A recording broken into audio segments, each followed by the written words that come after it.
Familian dialogue, especially since the early 20th century, it's been taken as somehow encapsulating the fundamental truth of the world of interstate relations.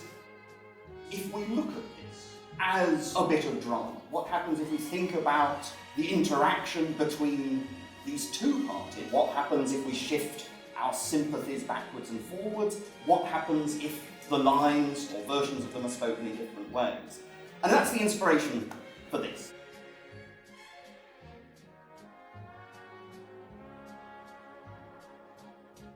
Our absolute starting point was that we have no interest in telling this history. As theatre makers, what we begin with is the human experience, and we then tell the story. We expand that human experience into a narrative. We spent so much time looking at kind of that Melian family conversation, because that was very much about how this, if I surrender, Yana says, surrender, if that's the way we don't go to war, surrender.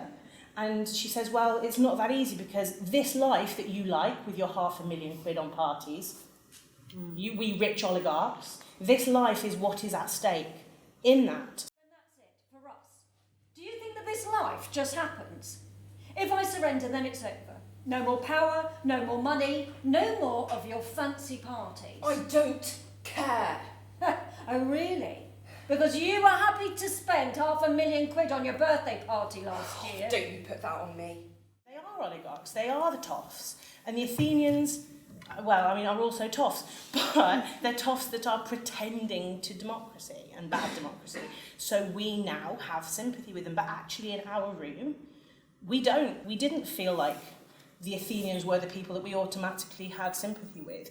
And that was super interesting to us, because so much of the culture, it talks about the Athenians as absolutely irrevocably right. The problem that we've got is that you feel one way about getting gender vaccinated, and that's totally different to the policy that the government and the school board have required us to put in place, and I agree with myself. And I don't want to force you to do anything that is against your beliefs. Good. But the thing is, I also don't want to put at risk, because I have... So can I just stop you? Did you just say, I don't want to force you, but literally you are going to force me? No, I can't force you, of course. But I find it very interesting to think about it, mainly because of the sort of obdurate nature of and we are in those times. So it's sort of, obviously one of the things about forum theatre is it comes from a time when a belief system exists where people fundamentally think that others will be persuadable, but we've just lived through a funny little time, and not out the other end of it, where it appears that others are not persuadable.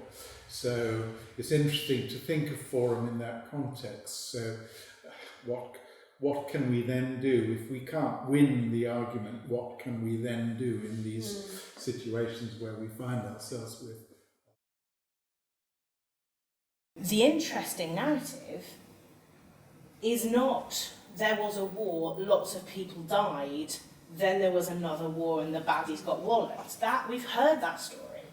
What's interesting is the wrangling within those personal relationships. Can we better understand how the powerful talk, how the powerful think, how the weaker respond to them, as a way of thinking about sort of different situations, more human situations? Performance is the sort of the cherry on the cake bit. For me, it has been the process of seeing what people with a completely different set of experiences, frames of reference, etc., have made of this